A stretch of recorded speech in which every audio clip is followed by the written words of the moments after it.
므낫세, 에브라임, 스불론, 아셀, 납달리, 단 지파 등이 하나님의 약속을 따라 분배받은 땅을 정복하는 이야기를 담고 있습니다.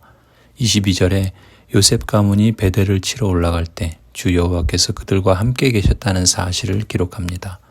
앞서 19절에서 유다 지파가 가나안 땅의 남쪽 지역을 정복할 때에도 주 여호와께서 그들과 함께 계셨다고 기록하는데 이제 북쪽 지역을 정복할 때도 그랬던 것이지요.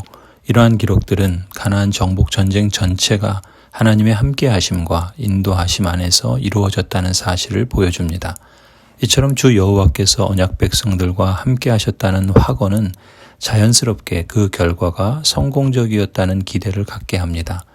하지만 기대와는 달리 그 결과가 만족스럽지 못한 사실을 이후 반복해서 기록하고 있습니다. 28절 그런데 이스라엘 백성은 강성해진 다음에도 가나안 사람을 모조리 몰아내지 않고 그들을 부역군으로 삼았다. 29절 에브라임 지파가 게셀에 사는 가나안 사람을 몰아내지 못하였으므로 가나안 사람이 아직도 게셀에서 그들 가운데 섞여 살고 있다. 30절 스불론 지파가 기드론의 주민과 나할롤의 주민을 몰아내지 못하였으므로 가나안 사람들이 그들 가운데 살면서 부역군이 되었다. 31절 아셀 지파는 악고의 주민과 시돈의 주민과 아랍과 악십과 헬바와 아벡과 르홉의 주민을 몰아내지 못하였다. 33절도 납달리 지파는 벳세메스 주민과 베다낫 주민을 몰아내지 못하고 그 땅의 주민인 가나안 사람과 섞여 살면서 벳세메스와 벳아낫 주민을 부역군으로 삼았다. 심지어 34절을 보면 아모리 사람은 단 지파 자손을 힘으로 산간 지방에 몰아넣어서 낮은 지대로 내려오지 못하게 하였다라고 기록합니다.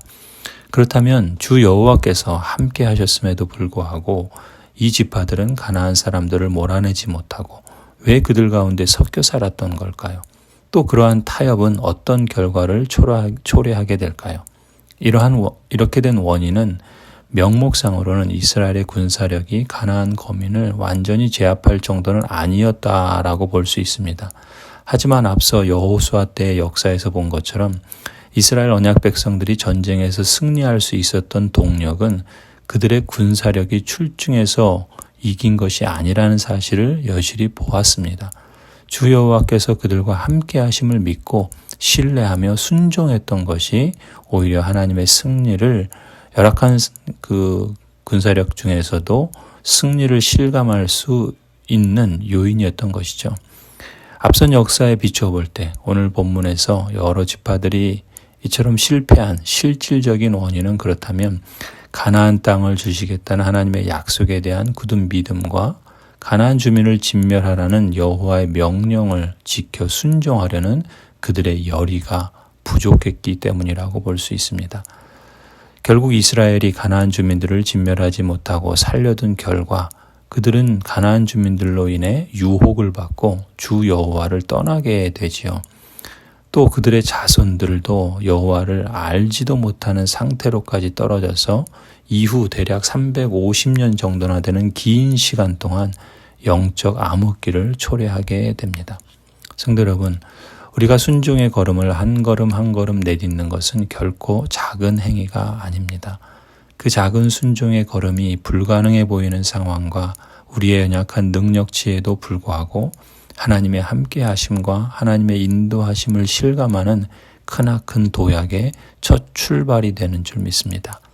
반대로 우리가 실패하는 것은 불가능해 보이는 하나님의 명령이나 감당하기 어려운 상황 때문이 아니라 하나님께서 우리와 함께 하심에도 불구하고 우리 스스로 하나님과 함께 하지 않기 때문이요. 또 하나님의 약속과 명령을 이미 주셨음에도 불구하고 우리 스스로 말씀을 신뢰하지 못하기 때문이지요. 순종의 걸음을 내딛는 사람이 승리하는 삶을 살게 될 줄로 믿습니다. 범람하는 요단강 물에 언약궤를 맨 제사장들이 한 걸음 내디뎠을 때 비로소 요단강 물이 갈라졌던 것처럼 주 여호와의 함께하심과 약속하신 말씀에 대한 신뢰에 기초하여 생명을 건 단호한 결심과 믿음의 선한 싸움을 실천하십시다. 그때 비로소 우리 눈앞에 엘샤다이 전능하신 능력의 하나님께서 앞서 행하시고 계셨던 현장을 똑바로 보게 될 줄로 믿습니다. 아멘.